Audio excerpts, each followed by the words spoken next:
یہ بات ہم آپ کو بتا چکے ہیں کہ پاکستان کے خلاف جو آج مختلف محاذ کھولے گئے ہیں ان میں ایک عسکری دہشت گردی ہے۔ بلوچستان لبریشن آرمی ہو یا جہنم کے کتے خوارج، یہ پاکستان کے خلاف عسکری دہشت گردی کر رہے ہیں۔ اس کے علاوہ پاکستان کے خلاف جو جنگ ہے وہ معاشی دہشت گردی ہے۔ اکنامک ہٹمن اور معاشی دہشت گرد پاکستان کی ریاست کو معاشی طور پر اتنا کھوکھلا کر رہے ہیں کہ پاکستان کی ریاست آنے والے وقتوں میں اپنے پیروں پر کھڑی ہی نہ ہو سکے۔ مگر جو سب سے خوفناک دہشت گردی پاکستانی ریاست کے خلاف ہو رہی ہے، پاکستان کی نظریات اور ہماری روحانی اساس کے خلاف، وہ ابلاغی دہشت گردی ہے۔ انفارمیشن وارفیئر جو پاکستان کے خلاف کی جا رہی ہے، پروپیگنڈا وارفیئر جو کی جا رہی ہے، جو ہماری نظریاتی بنیادوں کی جڑیں کاٹ رہی ہے۔ اور سب سے زیادہ پروپیگنڈا جو پاکستان آرمی کے خلاف، پاکستان کی نظریاتی اور روحانی اساس کے خلاف کیا جاتا ہے، وہ مشرقی پاکستان کو لے کر کیا جاتا ہے۔ آپ ہر قسم کے پاکستان کے دشمن، ذلیل اور کمینے آدمی کو، چاہے وہ سیاستدان ہو یا لبرل سیکولر دہشت گرد یا پاکستان کے میڈیا میں ابلاغی دہشت گرد، وہ کچھ رٹے رٹائے پروپیگنڈا جملے پچھلے 50 سال سے بکواس کر رہے ہیں پاکستان کے خلاف کہ جی مشرقی پاکستان کا سانحہ اس لیے ہو گیا کہ پاکستان آرمی نے وہاں 30 لاکھ بنگالی قتل کر دیے، 3 لاکھ عورتوں کو ریپ کر دیا، پاکستان آرمی 93,000 قیدی پاکستان آرمی کے وہاں اپنی پتلونیں چھوڑ کر آ گئے، پاکستان نے ان کو حقوق نہیں دیے، ان کے ساتھ ظلم کیا، شیخ مجیب الیکشن جیت گیا تھا لہٰذا اس کو حکومت دے دینی چاہیے تھی، اس کو حکومت نہیں دی لہٰذا ملک ٹوٹ گیا، اور ملک توڑنے کے ذمہ دار پاک فوج ہے۔ اس میں سے ایک بھی بات سچ نہیں ہے۔ یہ تمام بیانیاں، یہ بھارتی بیانیاں ہیں، یہ انڈین نیریٹو ہے۔ یہ وہ نیریٹو ہے کہ جو پاکستان میں نظریاتی اور روحانی تخریب کاری کے لیے ہمارے ذلیل لبرل سیکولر اور ان سیاسی جماعتوں کو دیا گیا ہے جو پاکستان کو تباہ کرنے کے لیے جن کو لانچ کیا گیا ہے پاکستان کے اندر۔ یہ جو سارے ابلاغی دہشت گرد ہیں، آپ نوٹ کریں گے کہ یہ جب پاکستان کے خلاف بات کرتے ہیں مشرقی پاکستان کو لے کر، تو کبھی اس میں مفتی بہانی کا ذکر نہیں کرتے۔ مفتی بہانی، اس کو سارے بیانیے سے، سارے نیریٹو سے ہی نکال دیا گیا ہے، کیونکہ یہ وہ نقطہ ہے کہ جہاں پر آپ کو بھارت کا مجرم ہونا اور شیخ مجیب کا غدار ہونا ثابت ہو جاتا ہے۔ اب چونکہ بیانیہ یہ بنانا ہے کہ ساری غلطی پاکستان آرمی کی تھی اور پاکستانی ریاست نے ظلم کیا تھا بنگالیوں کے ساتھ، اس لیے وہ الگ ہو گئے، لہٰذا مفتی بہانی کو بڑی آسانی سے اس سارے نیریٹو سے نکال ہی دیا جاتا ہے۔ آپ نے کبھی عمران خان کو مفتی بہانی کے بارے میں بات کرتے نہیں سنا ہوگا۔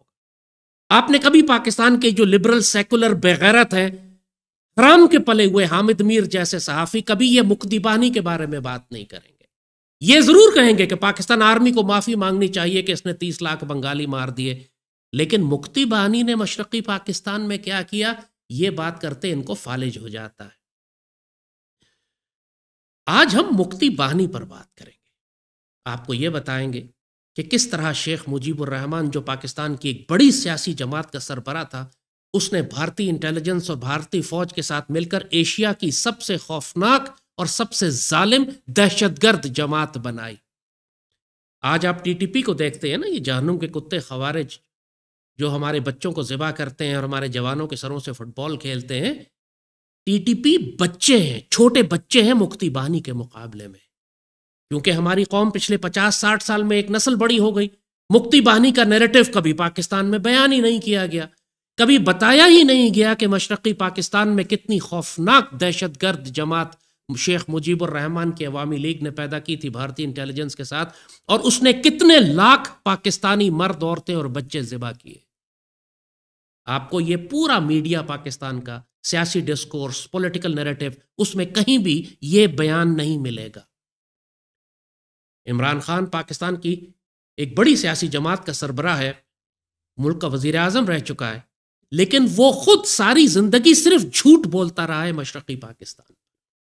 اس کا ایمان ہے اس بات پر کہ جو بھارتی نیریٹو ہے، بھارتی پروپیگنڈا ہے، وہ جھوٹ، وہ فساد، وہ انتشار، وہ فتنہ جو پاکستان کے دشمن پھیلاتے رہے، استغفر اللہ، یہ پاکستان کی سیاسی جماعتوں کے سربراہان اور ہمارا میڈیا اس کو اسی طرح آگے پھیلاتے رہے، بغیر حقیقت جانے، بغیر تاریخ پر ریسرچ کے، جیسے خود تو یہ اندھے گونگے اور بہرے ہیں، خود تو اپنے غصے میں اتنے پاگل ہو گئے پاک فوج کے خلاف کہ یہ اب واقعتاً جا کے ہندو مشرکوں کی صفوں میں کھڑے ہو گئے، جہنم کے کتوں کے ساتھ کھڑے ہو گئے۔ اسی لیے آج ہم نے کہا کہ آپ کو مکتی بانی کے بارے میں بتائیں گے۔ آپ کو معلوم ہونا چاہیے، اگر کوئی شخص مشرقی پاکستان کا ذکر کرتا ہے اور اس میں مکتی بانی کی دہشت گردی کا ذکر نہیں کرتا تو سمجھ جائیں وہ کذاب ہے، وہ جھوٹا ہے، وہ منافق ہے، وہ غدار ہے، اس کو پھانسی چڑھا دینا ہے۔ کیونکہ یہ ممکن نہیں ہے، یہ ممکن نہیں ہے کہ ہم اپنے ان لاکھوں شہداء کو بھول جائیں کہ جو مکتی بانی کے ہاتھوں، شیخ مجیب کے ہاتھوں، بھارتی انٹیلیجنس اور اندرا گاندھی کے ہاتھوں وہاں قتل کیے گئے، شہید کیے گئے، اور اس بے دردی سے شہید کیے گئے کہ انسان کے وجود کے رونگٹے کھڑے ہو جاتے ہیں اگر آپ صرف وہ واقعات پڑھ لیں تو۔ کیونکہ مشرقی پاکستان میں جب پاکستان آرمی وہاں پر فال آف ڈھاکہ ہوا اور پوری پاکستان آرمی جو وہاں 25-26 ہزار قیدی بنا لیے گئے، تو اس کے بعد جو بھی ریکارڈ تھا ہمارا، جو بھی آرمی کا ریکارڈ تھا، جو فوٹوگرافز تھیں، جو ایویڈنس تھی، تصویریں تھیں، وہ سب ظاہر ہے کہ بھارتی فوج کے قبضے میں چلی گئی۔ کوئی پاکستانی جرنلسٹ رپورٹر وہاں موجود نہیں تھا، صرف اس کے بعد وہی نیریٹو باہر آیا جو بھارت نے پریزنٹ کیا۔ اور چونکہ پاکستان میں اس وقت ذوالفقار علی بھٹو کی حکومت تھی جو شریک جرم تھا، جو خود یہ چاہتا تھا کہ پاک فوج کو ذلیل کیا جائے، الزام پاک فوج پر لگے، کیونکہ بھٹو اور مجیب برابر کے ذمہ دار تھے پاکستان توڑنے میں، تو بھٹو نے جان بوجھ کر ان جنگی قیدیوں کو بھی 3-4 سال تک پاکستان نہیں آنے دیا۔ اندرا گاندھی سے اس نے یہی بات کی کہ ان کو اپنے پاس رکھو، اور یہ پروپیگنڈا کیا گیا کہ یہ 93,000 پاکستانی فوجیوں نے ہتھیار ڈال دیے۔ یہ سارا نیریٹو، جیسے ہم نے آپ کو کہا کہ یہ پاکستان کے دشمن جھوٹوں کذابوں نے صرف سیاسی مصلحت کے لیے پاکستان آرمی کو رسوا کرنے کے لیے یہ نیریٹو بلڈ کیا، اس کا حقیقت سے کوئی تعلق ہی نہیں تھا۔ یعنی جس طرح آپ ساری زندگی سنتے آئے یہ بات کہ 92-93 ہزار پاکستانی سولجر سپاہیوں نے ہتھیار ڈال دیے، یہ حقیقت تو اب ہر اینالسٹ جانتا ہے، دنیا کا ہر تاریخ دان جانتا ہے، ہر وہ شخص جس نے مشرقی پاکستان دیکھا ہے وہ یہ بات جانتا ہے کہ وہاں ہماری فوج کی تعداد سول آرم فورسز اور پولیس اور سب پیراملٹری کو ملا کر بھی 34,000 سے زیادہ نہیں تھی۔ انڈین آرمی جنرل خود ٹی وی پر آ کر کہتا ہے کہ ہم نے 26,000 پاکستان آرمی کے سولجرز اور آفیسرز کو پی او ڈبلیو بنایا۔ 26,000 کہا، 92,000 کا پروپیگنڈا، ایکچوئل تعداد آرمی کی، باقی سول آرم فورسز اور پیراملٹری اور پولیس اور ان سب کو ملا رہے تو کوئی 34,000 کے قریب تعداد بنتی تھی۔ 34,000 کو 92,000 بنا دیا گیا۔ اور جیسے کہا کہ یہ پروپیگنڈا کہ پاکستان آرمی نے 30 لاکھ بنگالیوں کو وہاں قتل کیا، اب پوری دنیا میں 50 سال کے بعد بہت ایکڈیمک ریسرچ ہو چکی ہے اس کے اوپر، خود انڈینز نے کی ہے، خود بنگالیوں نے کی ہے، خود انٹرنیشنل اینالسٹ اور آبزرور اور رائٹر اور تھنکرز اور انٹرنیشنل ریلیشنز کے ایکسپرٹس، ان سب نے کتابیں لکھی ہیں اس کے اوپر۔ تو اب کوئی بات ایسی رہ نہیں گئی جو چھپی ہوئی ہو۔ اگر کوئی جاننا چاہے تو حقیقت اور اس کے تمام ثبوت اور ایویڈنس اب بالکل واضح ہیں۔ 50 سال کے بعد سارا ریکارڈ اب سامنے آ چکا ہے۔ خود یہ شیخ حسینہ جو شیخ مجیب کی بیٹی ہے، وہ بڑے تکبر میں سارے وہ گناہ قبول کر چکی ہے کہ جو اب یہاں پاکستان میں لوگ کہتے ہیں کہ ان پر الزام لگائے گئے تھے اور ان کے ساتھ زیادتی کی گئی تھی، وہ تو اپنے منہ سے قبول کر رہے ہیں کہ ہاں، ہم نے پاکستان توڑنے کی سازش 70 کے انتخابات سے کئی سال پہلے شروع کر دی تھی۔ مکتی بانی شیخ مجیب کی ایک دہشت گرد جماعت تھی، اس کو بھارتی انٹیلیجنس نے تیار کیا تھا۔ اور 1,00,000 سے زائد مکتی باہنی کے دہشت گرد، جن کے ساتھ 1,00,000 ہی کے قریب بھارتی فوج کے ایلیمنٹس کے جو بنگالی بن کر مشرقی پاکستان میں داخل کیے گئے تھے۔ اس بات کا اقرار اب نریندر مودی نے اپنے تکبر میں کر لیا ہے کہ ہر مکتی باہنی کے دہشت گرد کے ساتھ ایک بھارتی فوجی کھڑا ہوتا تھا، یعنی 1,00,000 بنگالی اگر انہوں نے ٹرین کیے تو اس کے ساتھ 1,00,000 انڈین آرمی کے جوان اور دہشت گرد تھے، آفسرز تھے اور جوان تھے، جو بنگالیوں کے روپ میں سول کپڑوں میں مشرقی پاکستان میں داخل کیے گئے وہاں پر قتل عام کرنے کے لیے۔ میں آج بھارتی سینا کے ان ویر جوانوں کو بھی نمن کرتا ہوں جو مکتی جدوں میں بنگلہ دیش کے بھائی بہنوں کے ساتھ کھڑے ہوئے تھے۔ مجھے خوشی ہے کہ مکتی جدوں میں شامل کئی بھارتی سینک آج وشیش روپ سے اس کارکرم میں میرے ساتھ اپستھت بھی ہیں۔ اور سب سے پہلا بڑا قتل عام جو مشرقی پاکستان میں شروع ہوا ہے وہ مارچ کے پہلے ہفتے میں، یعنی 7 مارچ سے لے کر 15 مارچ کو پریکٹیکلی اعلان ہوا، اور مارچ کے پہلے 3 ہفتے میں 25 مارچ تک جب operation search light Pakistan army نے شروع کیا ان کو کاؤنٹر کرنے کے لیے، اس وقت تک مارچ کے مہینے میں یہ مکتی باہنی اور بھارتی فوج کے دہشت گرد پورے مشرقی پاکستان میں 5,00,000 پاکستانی مرد، عورتیں اور بچے ذبح کر چکے تھے۔ Can you imagine this? پورے پاکستانی میڈیا میں، ہماری سیاست میں، ہمارے نیریٹو ان شہداء کا کوئی ذکر ہی نہیں کرتا، جیسے ان کی کوئی حیثیت ہی نہیں تھی۔ ان میں اکثریت پشتون اور پنجابی تھے، وہ جو مشرقی پاکستان میں کام کرنے کے لیے گئے ہوئے تھے، مغربی پاکستان سے گئے، ان کے کاروبار تھے، ان کے بزنسز تھے، ان کی دکانیں تھیں، بڑی بڑی فیکٹریز تھیں، ملز تھیں، وہ کام کیا کرتے تھے وہاں۔ مگر اس میں بہت بڑی تعداد بہاری مسلمانوں کی بھی تھی۔ بہاری مسلمان وہ اردو سپیکنگ مسلمان کے جو پاکستان بننے کے وقت بہار سے مشرقی پاکستان چلے گئے تھے۔ بہاری مسلمانوں کی ایک بہت بڑی تعداد مشرقی پاکستان میں رہتی تھی جو اردو سپیکرز تھے، بنگلہ بولتے تھے but they were Urdu speakers.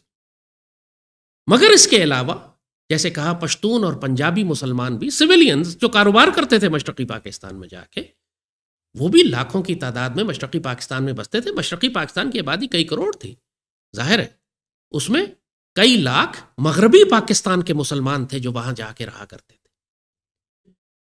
March کے مہینے میں 1971 میں جب شیخ مجیب نے بغاوت کا اعلان کیا تو پورے مشرقی پاکستان کے ہر شہر کے اندر اس مکتی باہنی نے جو بھارتی فوج کے ساتھ ملی ہوئی تھی، اور اس کے اندر پاکستان آرمی کے وہ یونٹ جو بنگالی تھے جو بغاوت کر کے شیخ مجیب کے ساتھ مل گئے تھے، ایسٹ پاکستان رائفلز کے یونٹس، ان سب نے غیر بنگالیوں کا اس بری طرح قتل عام کرنا شروع کیا کہ انسان کے رونگٹے کھڑے ہو جاتے ہیں اگر آپ ان واقعات کو پڑھیں تو۔ پیار محبت سے سب کچھ، لیکن یہ کہ بنگالیوں نے جو ظلم کیا وہاں پہ، خاص کر مکتی باہنی، اس کے بعد جو ظلم انہوں نے کیا تو وہ تو انتہا کر دیا۔ پھر اندرا گاندھی نے یہ موقع دیکھ کے کہا بھائی اپنے آدمی کو لے جاؤ۔ اتنے میں جو ہے نا اس نے اپنے مکتی باہنی اپنے فوجیوں کو سول ڈریس میں پہنا کر کے اور داخل کر دیا ڈھاکے کے اندر میں، اس پاکستان کے اندر میں۔ بس وہ لوگ بنگالیوں کے ساتھ مل کے تقریب کاری شروع کر دیا، جگہ جگہ بم بلاسٹ کرنا،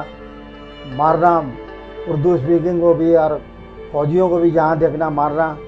یہ سلسلہ چلتا رہا۔ پانی بند کر دیا تھا بنگالیوں نے، کھانے پینے کا سسٹم بند کر دیا تھا۔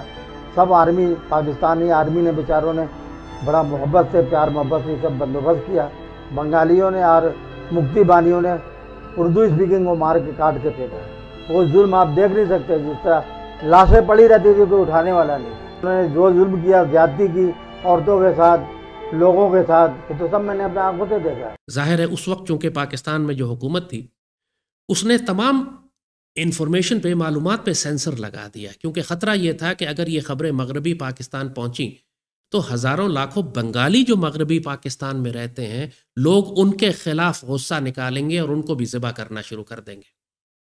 لہٰذا پورا میڈیا، ظاہر ہے اس زمانے میں کوئی سوشل میڈیا تو تھا نہیں، سارا میڈیا اسٹیٹ کنٹرول تھا۔ انڈینز خود نہیں چاہتے تھے کہ یہ خبریں باہر آئیں کیونکہ وہ خاموشی سے یہ قتل عام کر رہے تھے، لہٰذا یہ خبریں بالکل دبا دی گئیں۔ لیکن جو مشرقی پاکستان میں لوگ تھے، جو پاکستان آرمی وہاں موجود تھی، جو بہاری مسلمان وہاں موجود تھے، over a period of time, جب ظاہر ہے مارچ میں جب یہ قتل عام شروع ہوا اور نومبر تک پاکستان آرمی ان کو مکتی باہنی کے دہشت گردوں کے خلاف وہاں جنگ کرتی رہی. تو بیچ میں جتنے بھی سروائیورز تھے، وہ لوگ جو اس قتل عام سے بچ گئے جب پاکستان آرمی نے آپریشن سرچ لائٹ شروع کیا اور ان کو بچانا شروع کیا، تو ان سارے لوگوں کو جہازوں میں بھر بھر کے واپس مغربی پاکستان بھیجا جاتا رہا. یہ سب جب مغربی پاکستان پہنچے تو قطب الدین عزیز ایک بہت بڑے صحافی تھے، ہمارے ایمبیسڈر بھی رہے، بیوروکریٹ بھی تھے. انہوں نے سینکڑوں ہزاروں لوگوں کے انٹرویو کر کے ایک کتاب لکھی بلڈ اینڈ ٹیئرز کے نام سے. موسٹ آتھینٹک ڈاکیومنٹ ہے، آئی وٹنس اکاؤنٹس ہے. کوئی 600 کے قریب بہاری مسلمان جو کہ مشرقی پاکستان سے کٹنے مرنے کے بعد بچے کچے جب وہ پاکستان لائے گئے تو ان سب کے انٹرویوز کیے گئے اور آنکھوں دیکھا حال ڈاکومنٹ کیا گیا کہ مشرقی پاکستان میں مکتی باہنی نے کیا ظلم کیا تھا. تو یہ بات بالکل ثابت ہو گئی کہ مارچ کے مہینے میں پاکستان آرمی کے آپریشن سے پہلے جب مکتی باہنی نے پورے مشرقی پاکستان میں قتل عام کیا، وہ اتنا سفاک اور ظالمانہ تھا کہ جیسے کہا انسان آج پڑھتا ہے تو اس کے جسم پہ لرزہ طاری ہو جاتا ہے. یا اللہ، کس قسم کے ظالم جانور تھے وہ. یاد رکھیے گا کہ جب بھی ان ہندوؤں کو مسلمانوں پر اختیار ملتا ہے تو یہ اسی طرح سفاک اور ظالم ہو جاتے ہیں جیسے آپ یہودیوں کو دیکھ رہے ہیں کہ آج فلسطین میں مسلمانوں کے ساتھ کر رہے ہیں. کیا آپ کو 1947 یاد نہیں ہے کہ ان ہندوؤں کو جب موقع ملا تو انہوں نے کس بری طرح مسلمانوں کو ذبح کیا، مسلمانوں کو مارا، اور سب سے بڑھ کر یہ مسلمانوں کی عزت اور آبرو اور ہماری عورتوں اور بچیاں اٹھا کر لے جاتے ہیں، بے حرمت بھی کرتے ہیں، قتل بھی کرتے ہیں، اور جو بچتی ہیں ان کو بازاروں میں فروخت بھی کرتے ہیں. انہوں نے یہی 1947 میں کیا تھا. یہی نریندر مودی نے گجرات کے رائٹس میں کیا تھا. گجرات کے رائٹس آپ کو یاد نہیں ہے کہ جہاں انہوں نے 4-5 ہزار مسلمان ذبح کیے، آگ میں زندہ جلائے، مسلمان بچیوں کی بے حرمتی کی، ان کو اٹھا کے بمبئی اور کلکتہ کے بازاروں میں فروخت کیا یا قتل کر دیا. یہ ہندو جب بھی مسلمانوں پر آئے گا، یاد رکھیے، سب سے پہلے ہماری عورتوں کو الگ کرے گا، ان کو ذبح کرے گا، بے حرمت کرے گا، انہیں قتل کرے گا. یہ ہندو کلچر ہے. وہ اپنی عورتوں کو نہیں چھوڑتے، مسلمان عورت کو کہاں چھوڑیں گے؟ اور پھر مسلمانوں کو وہ ذبح کریں گے. یہی سب کچھ انہوں نے 1971 میں کیا تھا. میں صرف آپ کو پہلے کچھ واقعات پڑھ کر سناتا ہوں، آپ کو اندازہ ہو. آپ سوچیں کہ آپ مشرقی پاکستان میں رہتے ہیں اور پاکستان بننے کے وقت سے رہ رہے ہیں، 25 سال سے آپ وہاں رہ رہے ہیں، کاروبار کر رہے ہیں، آپ کی زندگیاں ہیں، آپ کی جابز ہیں، آپ وہاں پہ ایک پاکستانی شہری کی حیثیت سے پاکستان میں رہ رہے ہیں. لیکن چونکہ آپ اردو اسپیکر ہیں، آپ پشتون ہیں، آپ پنجابی ہیں، آپ سندھی ہیں، آپ بلوچی ہیں، کشمیری ہیں، آپ مشرقی پاکستان میں رہتے ہیں، تو یہ فیصلہ کر لیا تھا شیخ مجیب نے اور انڈین آرمی نے کہ کسی غیر بنگالی مسلمان کو، پاکستانی کو مشرقی پاکستان میں نہیں رہنے دینا. عورتیں، بچے، بوڑھے، حتیٰ کہ حاملہ عورتیں جو نظر آئیں ان کے بھی پیٹ کاٹ کے بچے نکال کے مار دو. کسی پاکستانی کو جو غیر بنگالی ہے اس کو مشرقی پاکستان میں نہیں رہنے دینا. یہاں تک کہ وہ بنگالی بھی کہ جو پاکستان کے وفادار ہیں، ان کے لیے ایک نام انہوں نے نکالا تھا رضاکار، کہ یہ رضاکار ہے. رضاکار کا مطلب ہے کہ وہ بنگالی یا بہاری جو پاکستان کے وفادار ہیں ان کو بھی مکتی باہنی نے اسی طرح قتل کیا جس طرح پشتونوں کو تو پنجابیوں کو یا دیگر بہاریوں کو قتل کیا انہوں نے. رضاکار ایک گالی بنا دیا گیا تھا. رضاکار کا مطلب ہے پاکستان سے وفادار. آپ کو یاد ہوگا میڈیا پہ پچھلے دنوں ٹیلی ویژن پہ جو آپ نے دیکھا کہ شیخ حسینہ کے خلاف جو بغاوت ہوئی، بنگالی سٹوڈنٹس نے جو بغاوت کی، اس میں بھی شیخ حسینہ نے گالی دینے کے لیے ان سٹوڈنٹس کو کہا تھا کہ یہ رضاکار ہے. وہی جو شیخ مجیب ان کو گالی دیا کرتا تھا کہ یہ رضاکار ہے، یعنی پاکستان سے پیار کرنے والے. اس بات پر بھڑک گئے پورے بنگالی سٹوڈنٹس اور وہ سڑکوں پہ لاکھوں کی تعداد میں نکل آئے اور ان کا نعرہ یہی تھا، امر کی تمر کی، رضاکار رضاکار، کہ تم کون میں کون، رضاکار رضاکار. وہ سب نے پھر اون کرنا شروع کر دیا کہ ہاں ہم رضاکار ہیں، ہاں ہم پاکستان سے پیار کرنے والے. 1971 میں بھی رضاکار کا لفظ ایک گالی کے طور پر استعمال ہوتا تھا مکتی باہنی کی طرف سے کہ یہ رضاکار ہے. تو میں صرف آپ کو 2-4 ایکسٹریکٹس پڑھ کر سناتا ہوں. قطب الدین عزیز کی کتاب بلڈ اینڈ ٹیئرز آپ کو لازماً پڑھنی چاہیے. اردو میں بھی ہے، انگریزی میں بھی موجود ہے. انسان کے جیسے کہا رونگٹے کھڑے ہو جاتے ہیں، کئی دن انسان سو نہیں سکتا اگر آپ اس کتاب کو پڑھ لیں. اینڈ دین یو ریئلائز کہ 50 سال ہو گئے، ہماری پوری قوم کو یہ بتایا کیوں نہیں گیا کہ شیخ مجیب کس قدر غدار اور ظالم تھا.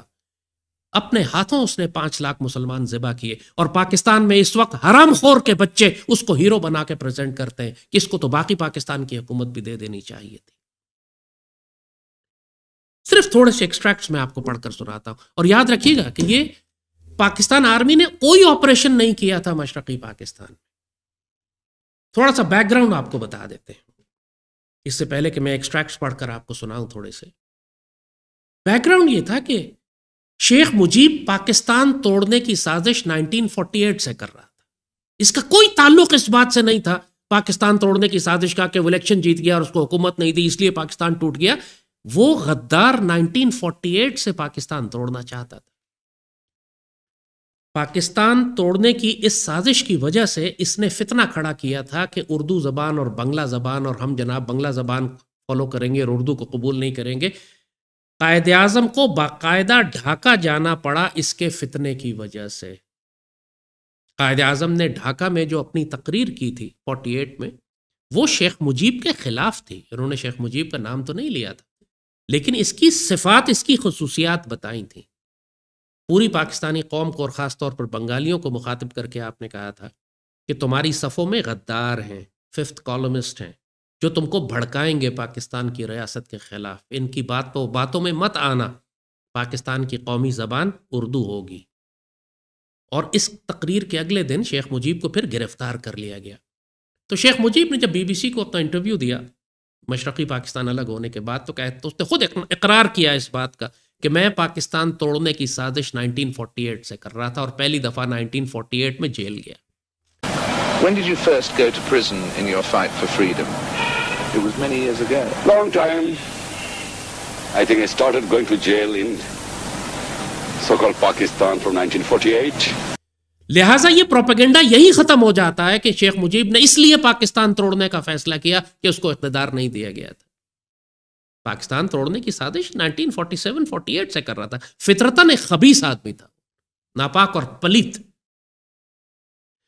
1950 میں بھی حسین شہید سہروردی بنگالی تھے، پاکستان کے وزیر اعظم تھے، ان سے اس نے بات کی اور کہا کہ اگر ہم مشرقی پاکستان کو الگ کر کے بنگلہ دیش بنا لیں تو حسین شہید سہروردی پیٹریوٹ تھے، وہ خوف دہشت میں آ گئے۔ سختی سے انہوں نے ڈانٹا شیخ مجیب کو، خبردار، سوچنا بھی نہیں ایسی بات، اس پاکستان کو ہم نے لاکھوں شہیدوں کی قربانیوں کے بعد بنایا ہے، تم اس کو توڑنے کی بات کرتے ہو۔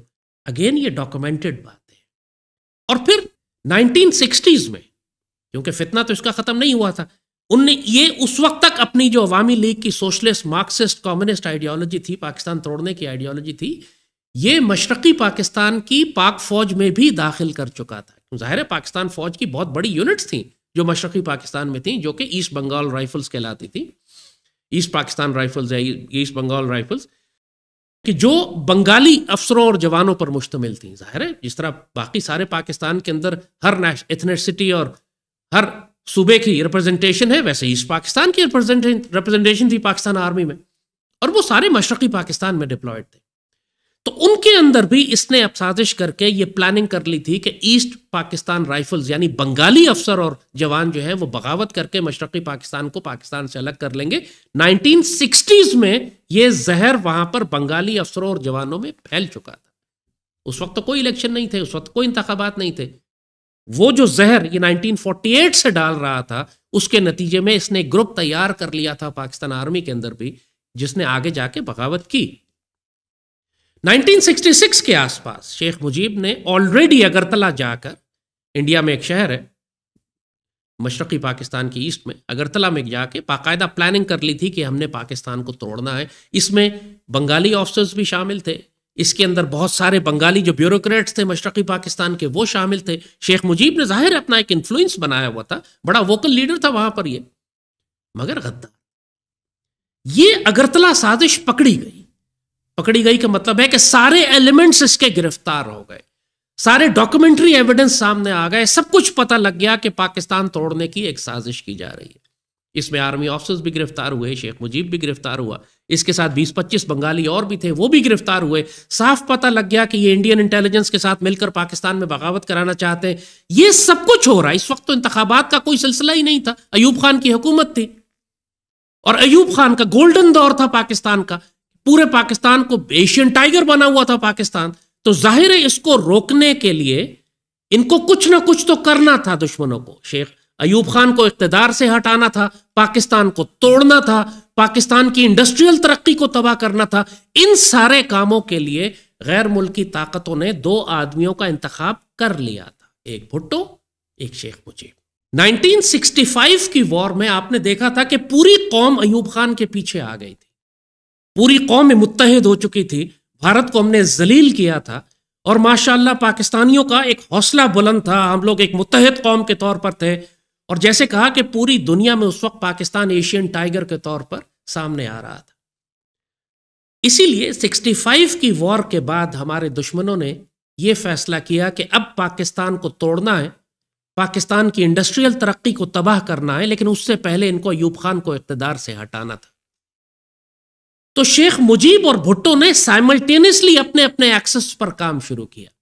شیخ مجیب نے اگرتلا سازش کی، بھارت کے ساتھ مل کر مشرقی پاکستان میں مسلح بغاوت کا پلان بنایا، اور بھٹو نے ایوب خان کے خلاف پاکستان پیپلز پارٹی بنا کر سڑکوں پر تحریک شروع کر دی. ایوب خان نے شیخ مجیب اور اس کے تمام ساتھیوں کو گرفتار کر لیا، سارے ثبوت، ساری ایویڈنس موجود تھی، اس کو پھانسی ہونے والی تھی. لیکن بھٹو نے شیخ مجیب کو بچانے کے لیے طوفان برپا کر دیا مغربی پاکستان میں کہ جب تک کہ شیخ مجیب کو رہا نہیں کیا جائے گا، پاکستان کی سیاسی جماعتیں جنرل ایوب کے خلاف اپنی تحریک کو بند نہیں کریں گی. جنرل ایوب کے خلاف انہوں نے ہزاروں لاکھوں لوگ سڑکوں پہ نکالنے شروع کر دیے، اور مجبور ہو کے، جنرل ایوب بالکل اس وقت کمزور ہو چکے تھے، مجبور ہو کے انہوں نے شیخ مجیب کو نہ صرف معاف کر دیا بلکہ سارے مقدمات واپس لے لیے اور ان کو بری کر دیا گیا. ان للہ و انا الیہ راجعون. یہاں سے ڈیزاسٹر شروع ہوتا ہے.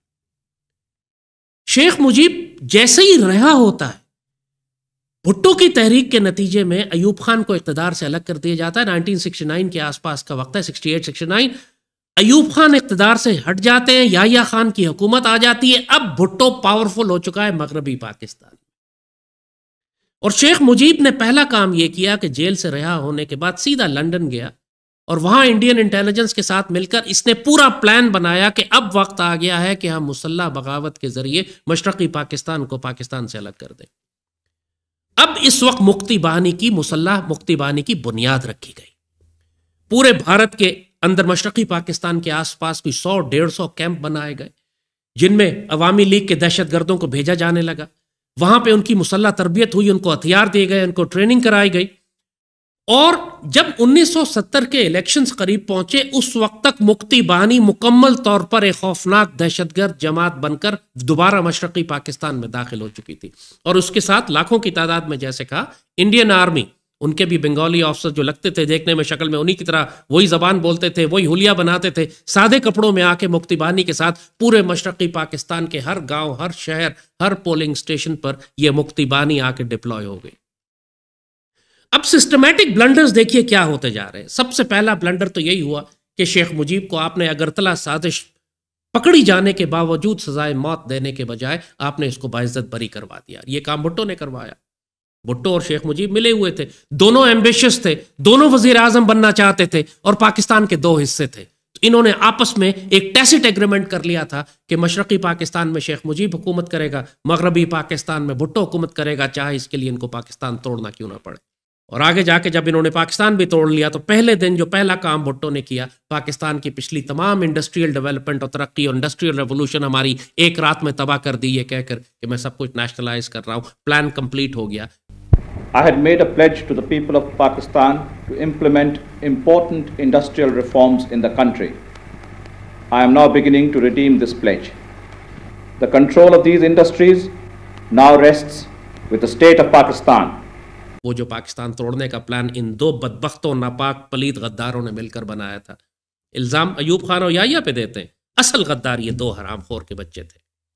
تو مکتی باہنی نے 1970 کا الیکشن، مکتی باہنی نے مشرقی پاکستان میں ٹوٹل ہائی جیک کر لیا. There was no election in East Pakistan. یہ جو کہتے ہیں نا آپ کو، اگین یہ جھوٹا پروپیگنڈا کہ فری اینڈ فیئر الیکشن تھے مشرقی پاکستان میں، اس سے بڑا جھوٹ ممکن نہیں ہے، کیونکہ ٹوٹل نیریٹو ایسٹ پاکستان کا جھوٹ پہ مبنی ہے. جیسے آپ کو کہا کہ 93,000 پاکستانی سولجرز تھے ہی نہیں، 93,000، 26,000 تھے تو 93 کیسے بن گئے؟ 30 لاکھ بنگالی قتل کر دیا یا 3 لاکھ کو ریپ کر دیا. Everything is based on disinformation and fraud and جھوٹ. اور اس میں ایک بہت بڑا جھوٹ یہ تھا کہ فری اینڈ فیئر الیکشنز تھے. مکتی بہانی نے کسی اور کینڈیڈیٹ کو کھڑے ہی نہیں ہونے دیا, پورا الیکشن ہی ہائی جیک تھا, چونکہ وہ اس لحاظ سے فری اینڈ فیئر الیکشن کہ جناب یحییٰ خان نے یہ کہا تھا کہ آپ فوج انٹرفیئر نہیں کرے گی الیکشن میں, جو سول ایڈمنسٹریشن ہے وہی الیکشن کروائے. اور سول ایڈمنسٹریشن مکمل طور پر شیخ مجیب اور مکتی بہانی ہائی جیک کر چکے. اب ظاہر ہے پھر وہی ہوا, ساری کی ساری 100% سیٹیں, میجورٹی, بڑا صوبہ تھا, انہوں نے سیٹیں زیادہ لی وہاں پہ. بھٹو کے پاس یہاں کو 80 سیٹیں تھیں, ان کے پاس کو 100-150 زیادہ. انہوں نے اب یعنی ایک بلنڈر کے بعد دوسرا بلنڈر ہوتے چلا جا رہا ہے. کہاں یہ کہ شیخ مجیب کو پھانسی دینی چاہیے تھی, پھانسی نہیں دی. پھر آپ نے اس کو یہ اجازت دی کہ وہ الیکشن میں چلا جائے. پھر آپ نے اس کو اجازت دی کہ الیکشن کی ریگنگ کرے اپنے دہشت گرد گروہوں کے ساتھ. اب صورتحال ایسی پہنچ چکی تھی کہ اب شیخ مجیب کے پاس ایک لیگل ہائی کلیم بھی آ گیا کہ جی میں نے تو میجورٹی جیتی ہے, اب میں پاکستان کا وزیر اعظم بھی بنوں گا. یعنی یہ ایسے ہی ہے کہ بیت اللہ محسود کو آپ کہیں, بیت اللہ محسود کو آپ گرفتار کر لیں پاکستان کے خلاف جنگ کرنے کے نتیجے میں, پھر آپ اس کو معاف کر دیں, پھر آپ اس سے کہیں کہ تم الیکشن بھی کر لو, پھر الیکشن میں اس کے ٹی ٹی پی کے دہشت گردوں کے ذریعے وہ الیکشن بھی ہائی جیک کر لے, اور پھر آخر میں یہ کلیم کرے کہ جی مجھے پاکستان کا وزیر اعظم بھی بنا ہے. اب آپ کیا کریں گے مجھے بتائیں؟ آپ بیت اللہ محسود کو پاکستان کا وزیر اعظم بننے دیں گے؟ ظاہر ہے کہ جو شروع کی غلطی ہو چکی تھی کہ جب آپ نے اگرتلا سازش پکڑے جانے کے بعد اس کو پھانسی نہیں دی, تو اس کے بعد سیکوینس آف بلنڈرز تھا جو ہوتا چلا جا رہا تھا, ایک کے بعد ایک کے بعد ایک کے بعد ایک. اب ظاہر ہے کہ جب ایک جانب بھٹو ہے اور ایک جانب شیخ مجیب ہے, تو بھٹو تو کسی صورت میں شیخ مجیب کو پرائم منسٹر نہیں بننے دینا چاہتا تھا. بھٹو کا تو خواب یہی تھا. ایوب خان نے 1960 میں بھٹو کو جب فورن منسٹر بنایا تو فوراً ہی اس کے بعد بھٹو کی نگاہ جو تھی وہ یہی تھی کہ میں نے اگلا ملک کا پرائم منسٹر بننا ہے. جیسے آج اس کا یہ نواسا ہجڑا جو ہے فورن منسٹر بن چکا ہے, کہتا ہے میں نے وزیر اعظم بننا. تو بھٹو تو اسی لیے سب سے زیادہ فساد بھٹو نے ڈالا. وہ جو آگ لگائی اس نے کہ ادھر تم ادھر ہم, اور جو بھی جائے گا اگر ڈھاکہ. یحییٰ خان چاہتا تھا کہ اسمبلی کا اجلاس ہو, کوئی پولیٹیکل سولوشن ہو, چاہے شیخ مجیب کو ہی ہمیں پرائم منسٹر بنانا پڑے بنا دیں.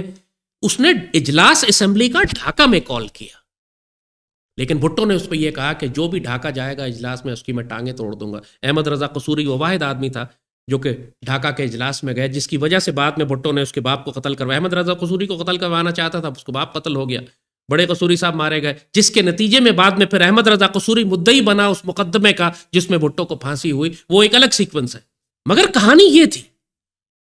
تو چونکہ اب بھٹو نے حالات اس قدر خراب کر دیے تھے کہ یحییٰ خان نے ایون کال کی اس بات کو کہ آپ ڈھاکہ میں اجلاس کر لیں, بھٹو نے منع کر دیا.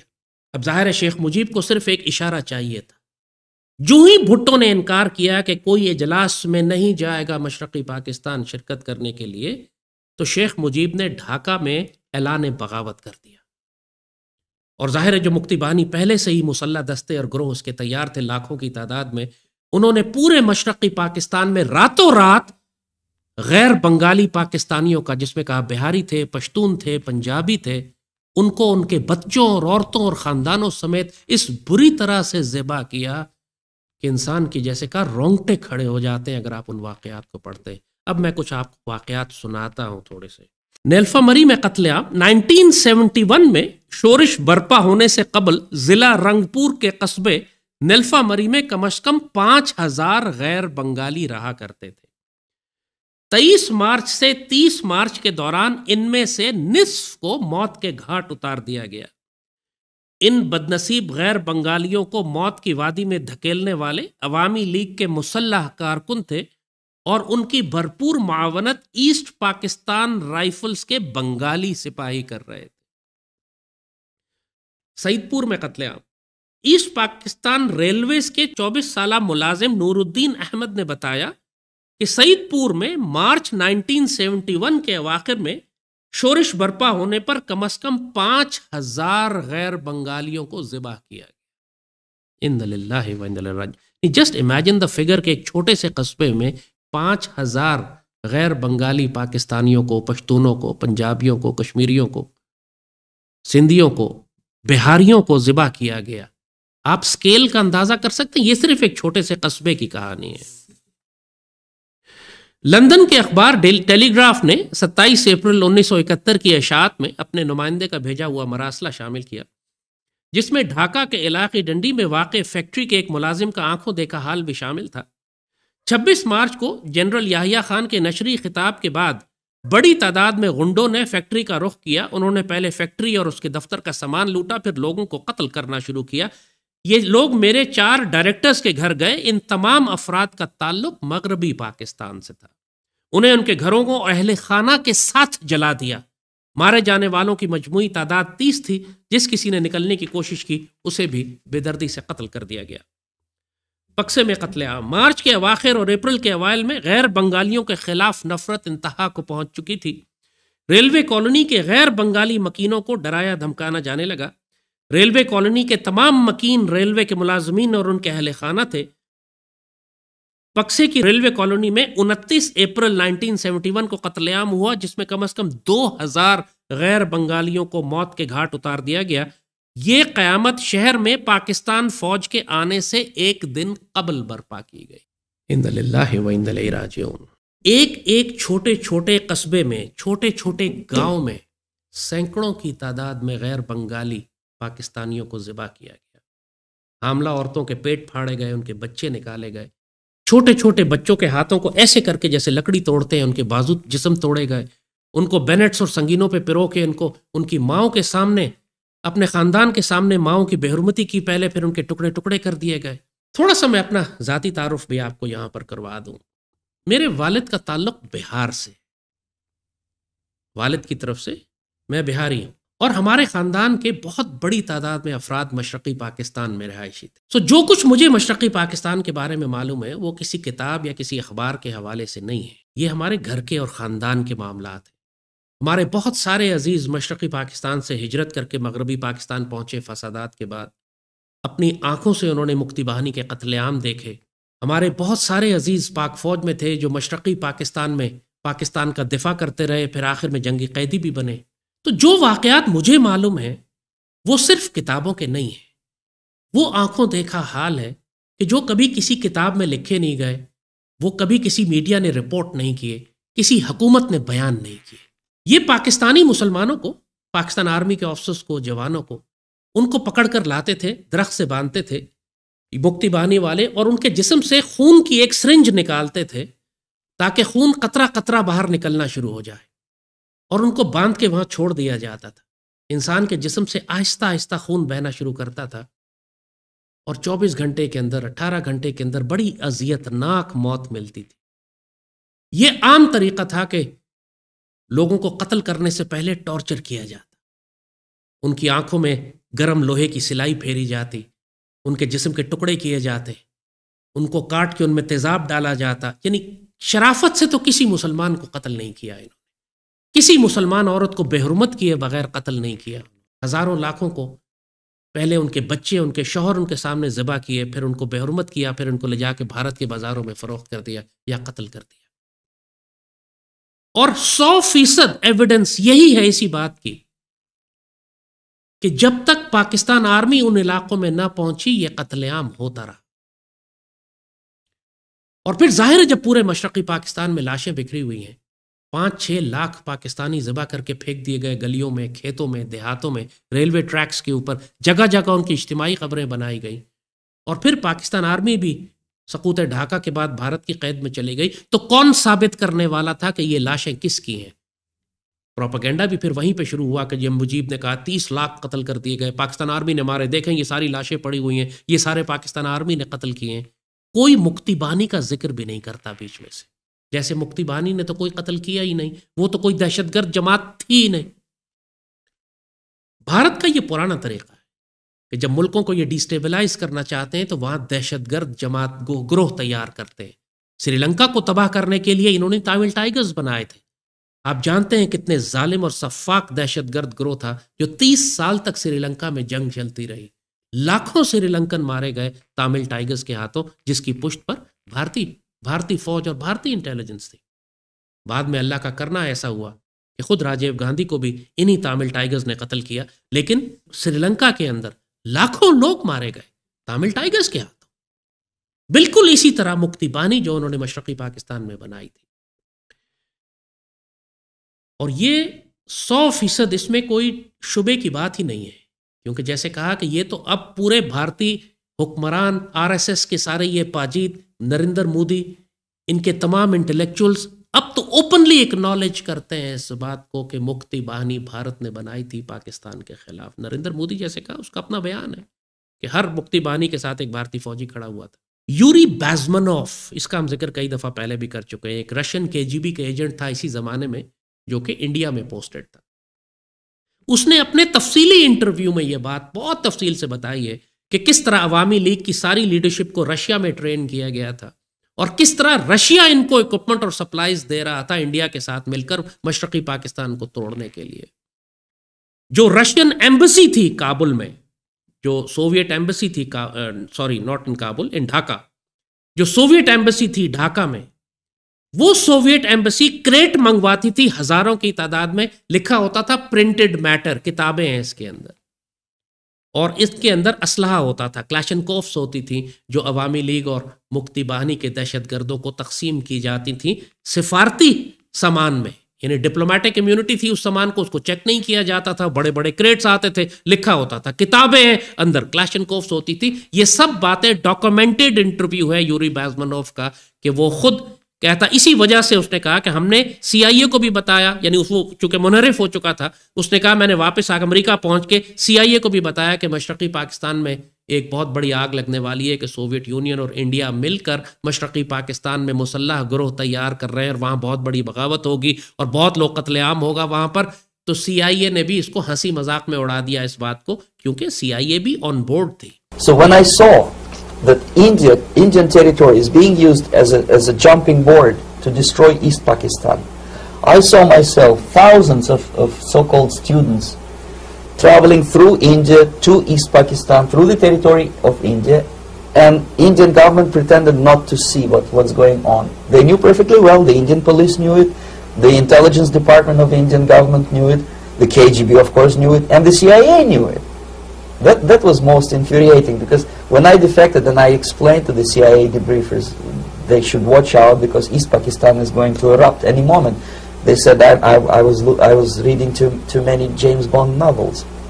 Anyway, so East Pakistan was doomed.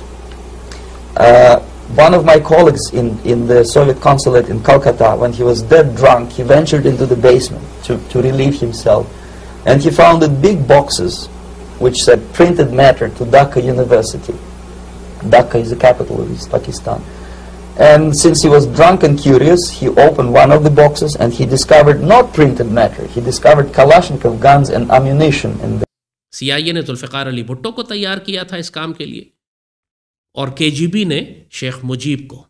مقصد یہ تھا کہ پاکستان کی جو گروتھ ہے، جو پاکستان ایک ایشین ٹائیگر بننے جا رہا ہے، اس کو روکنے کے لیے پاکستان کو تقسیم کیا جائے۔ تو جو پاکستان آرمی ایسٹ پاکستان میں تھی، تھوڑا سا اس کا بیک گراؤنڈ ہم آپ کو بھی بتا دیں کہ پاکستان آرمی کی کل تعداد ایک کور تھی وہاں پہ۔ اب آپ یہ بتائیے پاکستان میں ایک کور کا کیا سائز ہوتا ہے؟ ایک کور کمانڈر کتنی بڑی فوج کو کمانڈ کرتا ہے؟ میکسیمم ایک کور کی تعداد 3 ڈویژن ہوتی ہے، 3 ڈویژن میں 36,000 سولجرز ہوتے ہیں۔ ایسٹ پاکستان میں ہماری ایسٹرن کمانڈ تھی، ایک کور تھی، لیفٹیننٹ جنرل ایک نیازی تھا جو کور کمانڈر تھا وہاں پہ، کمانڈر ایسٹرن کمانڈ جسے کہتے ہیں، اس کے نیچے 3 ڈویژنز تھے، خالی 36,000۔ ان 36,000 میں سے بھی تقریباً آدھی تعداد بنگالی ریجمنٹس کی تھی۔ تو جب شیخ مجیب نے بغاوت کی، شیخ مجیب نے جب مارچ کے مہینے میں قتل عام کا حکم دیا، تو یہ ساری بنگالی ریجمنٹس بھی پاکستان آرمی سے الگ ہو کر مکتی باہنی کے ساتھ شامل ہو گئی، تقریباً 10-12 ہزار اس میں سے نکل کر الگ ہو گئے۔ اور یہاں بھی بہت سخت ظلم ہوا، یعنی بنگالی کمانڈنگ آفیسر، اس کی ظاہر اس طرح پاکستان آرمی یونٹس ہوتی ہیں، بنگالی CO لیفٹیننٹ کرنل، اس نے اپنے تمام آفیسرز کو، جو پشتون تھے، کوئی پنجابی تھے، کسی کا تعلق سندھ سے تھا، کراچی سے تھا، ان آفیسرز کو، یونٹ پہ 15-20 آفیسر ہوتے ہیں، ان ساروں کو اس نے بلا کر کھانے پر بلایا اپنے گھر، اور اپنے ان کو کھانا کھلایا، اور کھانا کھلا کے سارے بنگالی ٹروپس کو بلا کر مشین گنوں سے ان افسروں کو وہیں ذبح کر کے شہید کر دیا۔ پھر ان کے گھروں پہ گئے، ان کے بیوی اور بچوں کو ذبح کیا۔ اس طرح ظلم کیا گیا، استغفر اللہ، ان للہ و انا الیہ راجعون۔ تو جو پاکستان آرمی، جیسے کہا کہ 34,000 کے قریب تو پہلے ہی تعداد تھی اس میں سے 10,000 الگ ہو کے چلے گئے، 24,000 آرمی رہ گئی، وہ بھی بکھری ہوئی پورے مشرقی پاکستان میں. اور 2 لاکھ کے قریب مکتی باہنی اور انڈین آرمی نے جب قتل عام شروع کیا تو اس وقت پاکستان آرمی نکل کر مشرقی پاکستان کا دفاع کر ہی نہیں سکتی تھی. وہ تو آلریڈی کنفائن ہو گئے تھے کنٹونمنٹس کے اندر. اس وقت بھی آرڈرز دے دیے گئے کہ ابھی آپ باہر نہ نکلیں، کیونکہ پاگل پن مچا ہوا ہے پورے مشرقی پاکستان میں.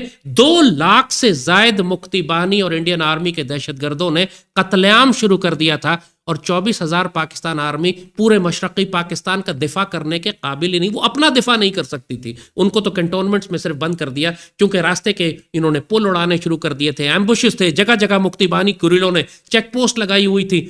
ممکن ہی نہیں تھا پاکستان آرمی کے لیے کہ وہ مشرقی پاکستان میں جا کر ان پاکستانیوں کا دفاع کر سکتی جو اس وقت مکتی باہنی کی دہشت گردی کے گھیرے میں آ چکے تھے. 80 and 100,000 Mukti Bahini operating within East Pakistan. And in the last few months, they have blown up 165 bridges, large and small, have damaged 5 cargo boats, including one British boat from Calcutta, have sunk a 1,600-ton jute barge, and have blown up a power substation. And they have committed, in Dakar alone, 6 political assassinations every day. پھر مغربی پاکستان سے 10,000 اور بھیجے گئے، اور وہ بھی light صرف رائفلوں کے ساتھ، کیونکہ ظاہر ہے انڈیا نے راستہ بند کیا ہوا تھا. اور پی آئی اے کے جہازوں میں 10,000 پاکستان آرمی کے آفیسرز اور ٹروپس بھیجے گئے کہ جو ڈھاکہ پہنچے، اور پھر دوبارہ سے ہماری آرمی کی تعداد کو 30-34,000 ہو گئی. اور پھر آپریشن سرچ لائٹ شروع کیا گیا 25 مارچ کو. یہ جو میں نے عمران کی تقریر سنی ہے، اس نے آپریشن سرچ لائٹ سے کہانی شروع کی کہ جی دیکھیں پاکستان آرمی نے اتنا ظلم کر دیا، آپریشن سرچ لائٹ کیا بنگالیوں کے خلاف، اتنے بنگالی مار دیے، بنگالی انٹلیکچوئل مار دیے، ٹیچرز مار دیے، دیکھیں نہیں سارا ظلم پاکستان آرمی کا. جو شخص یہ بات کر رہا ہے وہ کذاب ہے، لعنتی ہے، جھوٹا ہے. اگر وہ آپ کو یہ نہیں بتا رہا کہ 15 دن پہلے مکتی باہنی نے بغاوت کر کے 5 لاکھ غیر بنگالی پاکستانیوں کو ذبح بھی کیا تھا، اور جو بچ گئے تھے ان کو بچانے کے لیے پھر پاکستان آرمی نے آپریشن سرچ لائٹ کیا. اور پورے مشرقی پاکستان میں اگر کوئی غیر بنگالی پاکستانی بچا تو اس آپریشن سرچ لائٹ کی وجہ سے کہ پاکستان آرمی جب وہاں پہنچی تو یہ مکتی باہنی کے گریلے بھاگے، انڈین آرمی پسپا ہوئی، پیچھے ہٹی، اور پاکستان آرمی نے پھر ان لوگوں کو محفوظ جگہ پہنچایا اور پھر جہازوں میں بھر کے ان کو واپس پاکستان بھیجا. اگر کوئی پاکستانی مشرقی پاکستان سے زندہ نکلا ہے تو پاکستان آرمی کی وجہ سے، مکتی باہنی نے تو کسی کو نہیں چھوڑا تھا. تو یہ ظلم، تو 34,000 وہ پاکستان آرمی اب وہ 10 مہینے جو جنگ کرتی رہی، اس کے پاس نہ کوئی سپلائیز تھیں، چاروں طرف سے راستے بند ہو چکے تھے، بھارتی فوج نے چاروں طرف گھیرا لگا لیا تھا، جنگ کی وہ تیاریاں کر رہے تھے، سمندر کا بلاکیڈ ہو چکا تھا، ایئر برج بند ہو چکا تھا. آپ سوچیں اس پاکستان آرمی کی حالت کیا ہو کہ 34,000 سے شہادتیں دیتے دیتے وہ 25-26,000 تک آ گئے تھے. ان کو یہ معلوم تھا کہ اب ہمیں کوئی امداد پاکستان سے نہیں مل سکتی، دنیا میں اب کوئی طاقت ہمیں بچانے نہیں آئے گی. ان 26,000 کے مقابلے پہ 5 لاکھ بھارتی فوج اور مکتی باہنی کے دہشت گرد چاروں طرف سے ان کو گھیر چکے تھے. گلی گلی جگہ جگہ مکتی باہنی کے غدار چھپے ہوئے تھے، پل تباہ کر رہے تھے، پاکستان آرمی پر ایمبوش کر رہے تھے، ہمارے لوگوں کو شہید کر رہے تھے.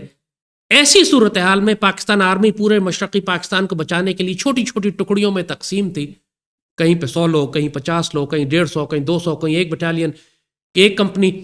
اور اس کے مقابلے پہ 5 لاکھ کی بھارتی فوج اور مکتی باہنی کمبائنڈ چاروں طرف سے جب وہ حملہ آور ہوتے ہیں مشرقی پاکستان پر، تو آپ مجھے بتائیں یہ پاک فوج کتنا عرصہ ریزسٹ کر سکتی تھی؟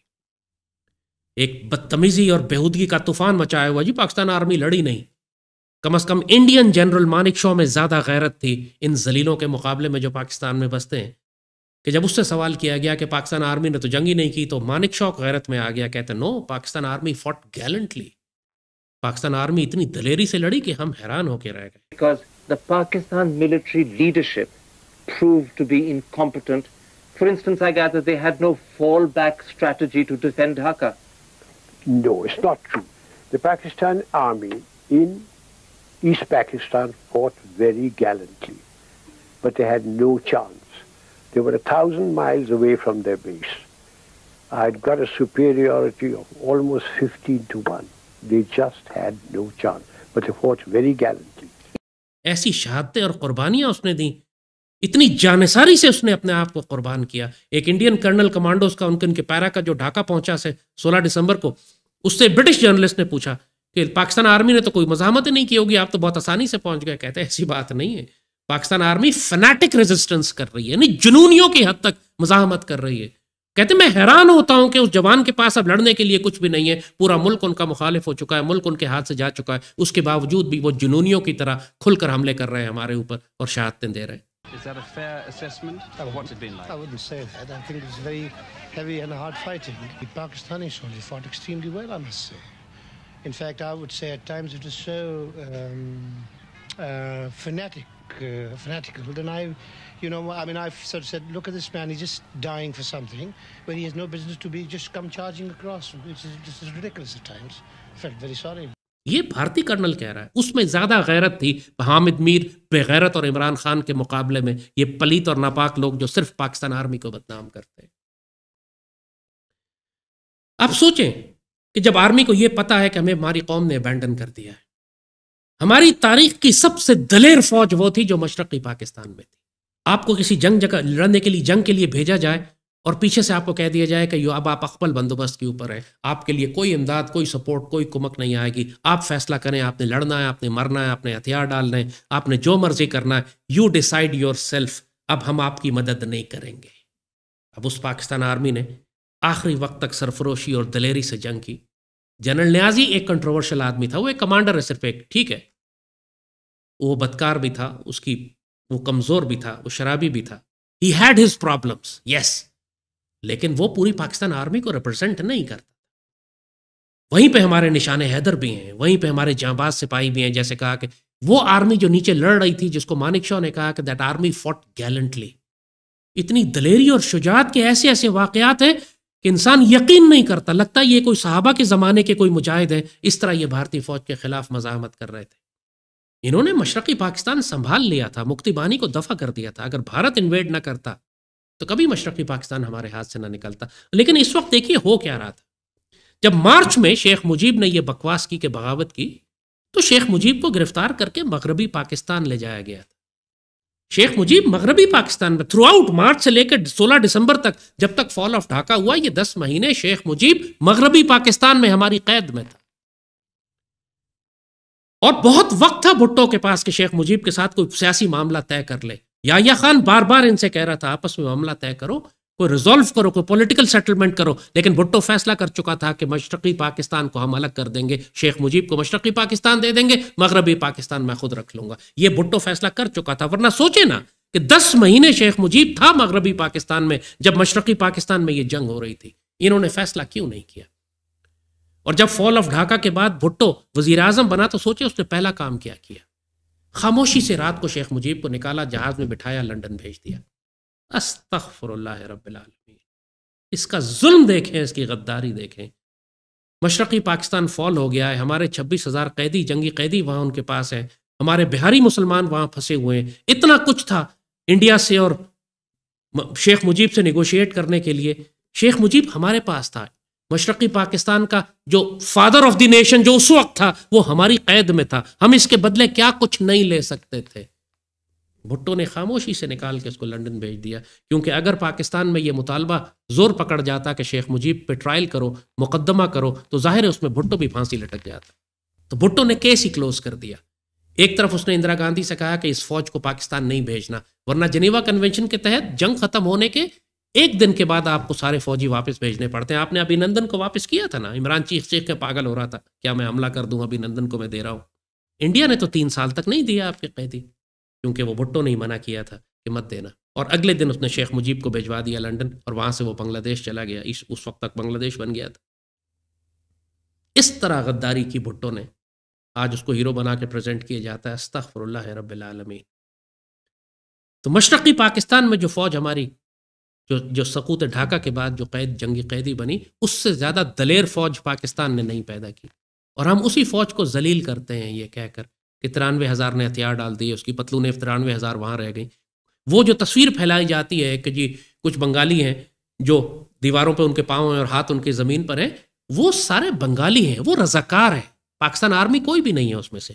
وہ تصویر جو غلط پھیلائی جاتی ہے, ٹوٹل ڈس انفارمیشن اور جھوٹ پر مبنی, وہ سارے بنگالی رضاکار. سقوط ڈھاکہ کے بعد پاکستان آرمی کو تو انڈینز نے لے گئے انڈیا کے POW کیمپس میں, رہ گئے مشرقی پاکستان میں سارے وہ پاکستانی جنہوں نے پاکستان کا ساتھ دیا تھا، یعنی رضاکار۔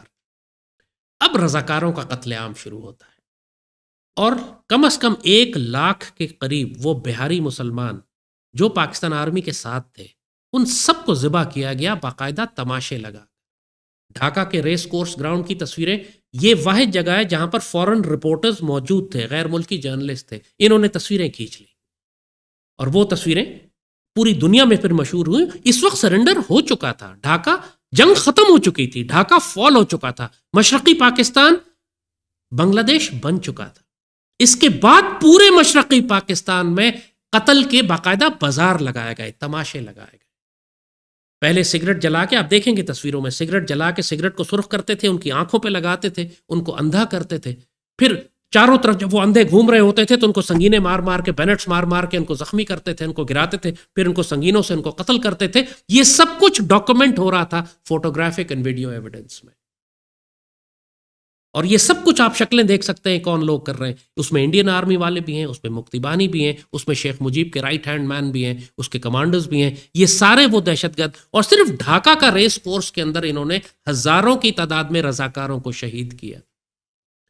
اور یہ تماشا صرف ڈھاکہ میں نہیں ہو رہا تھا، یہ کھلنا میں بھی ہو رہا تھا، یہ سلٹ میں بھی ہو رہا تھا، یہ باقی تمام مومن شاہی میں بھی ہو رہا تھا، یہ تمام بنگلہ دیش یا ایسٹ پاکستان کے شہروں میں اسی طرح کے تماشے لگائے جا رہے تھے کہ پاکستان آرمی کے سرنڈر کے بعد جن لوگوں کی حفاظت پاکستان آرمی کر رہی تھی ان ساروں کو بھی ذبح کر دیا گیا۔ انا للہ و انا الیہ راجعون۔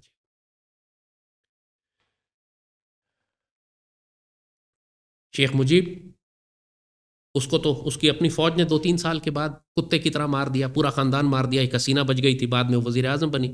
لیکن آپ نے دیکھا کہ اتنا غصہ تھا ان کا رضاکاروں کے خلاف کہ 50 سال کے بعد بھی جو ان کو رضاکار نظر آتا تھا مشرقی پاکستان میں کہیں بوڑھا چھپا ہوا، اس کو بھی نکال کر لاتے تھے اور پھانسی دیتے تھے۔ شیخ حسینہ نے کتنے رضاکاروں کو پھانسی دی؟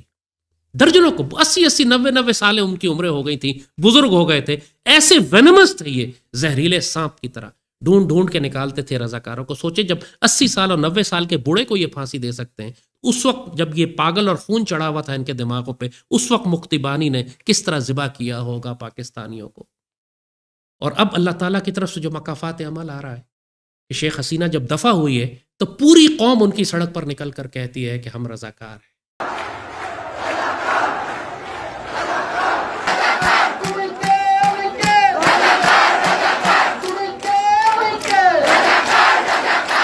اللہ اکبر وللہ الحمد۔ سوچے ہمارے وہ شہید، جو لاکھوں شہید مکتی بانی کے ہاتھوں شہید ہوئے تھے، ان کی روحوں کو کتنی خوشی ہوگی جب وہ یہ دیکھتے ہوں گے دوبارہ ایک مرتبہ وہ سارے رضاکار جن کو ٹارچر کر کے، اندھا کر کے، جن کی بیویوں کے پیٹ پھاڑ کے، ان کے بچے جو پیدا بھی نہیں ہوئے تھے ان کو ذبح کیا گیا تھا، ان سب کی روحوں کو کتنی خوشی ہو رہی ہوگی جب وہ یہ دیکھ رہے ہوں گے کہ پورے بنگلہ دیش کی سڑکوں پہ ایک دفعہ پھر مشرقی پاکستان کی طرح ہر کوئی یہ پکار رہا ہے کہ ہم رضاکار ہیں، یعنی پاکستان کے وفادار ہیں۔ شیخ مجیب دفن ہو گیا، شیخ مجیب کے ساتھ اس کی بیٹی، اس کا خاندان، اس کی مکتی بانی اب سب دفن ہو گئے۔ انشاءاللہ ایک مرتبہ پھر ایک اسلامی مشرقی پاکستان ابھرے گا وہاں سے۔ کم از کم بھارت کا حمایتی تو اب کبھی نہیں بنے گا، کم از کم وہ تمام غلطیاں جو ان کے بڑوں نے کی تھیں ابھی آنے والی نسل اس کو درست کرنے کی کوشش کر رہی ہے۔ وہ پاکستان سے ملنا چاہتے ہیں۔ اب یہ جو پاکستان میں ایک نیریٹو ہے کہ شیخ مجیب ایک بہت بڑا ہیرو تھا اور اس کو حکومت ملنی چاہیے تھی، اللہ نے اتنا بڑا مکافات عمل کر کے ان کو ذلیل کیا ہے کہ خود بنگلہ دیش کی، خود مشرقی پاکستان کی عوام نکل کر کہہ رہی ہے کہ وہ ایک ذلیل اور حرامی آدمی تھا، اس نے ہمیں دھوکہ دیا، اس نے ہمیں ہندوؤں کے ہاتھوں بیچ دیا۔ اس سے بڑا مکافات عمل ممکن ہی نہیں تھا جو اللہ نے کر کے دکھا دیا۔ پاکستان کے ناپاک اور غلیظ اور بدبخت اور پلیت ابھی بھی اس کو ہیرو بنانے کے چکر میں، اور جہاں پہ جو اپنی قوم کا بابائے قوم بنا ہوا تھا ایک زمانے میں، وہی قوم اس کو اب کتے کی طرح ذلیل کر رہی ہے۔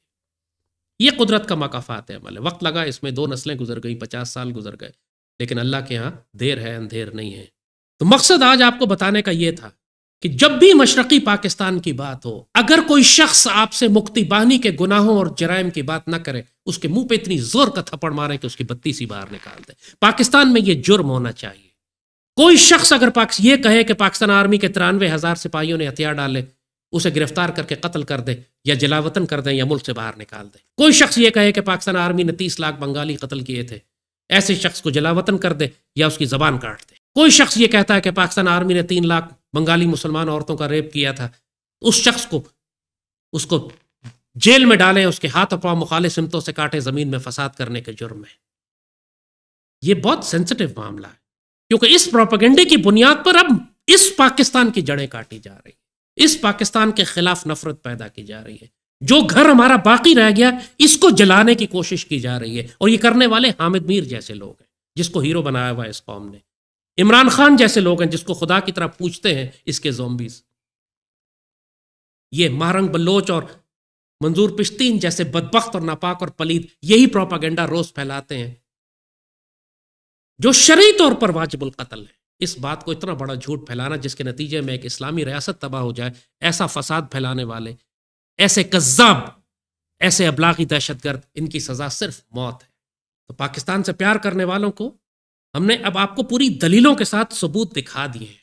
آئندہ کوئی بھی مشرقی پاکستان پر، پاکستان کے خلاف، ہماری اس فوج کے خلاف، ہمارے ان مجاہدین کے خلاف بات کرنے کی کوشش کرے، اس کے دانت باہر نکال دیں اور مکتی بانی کے جرائم اس کے سامنے رکھیں۔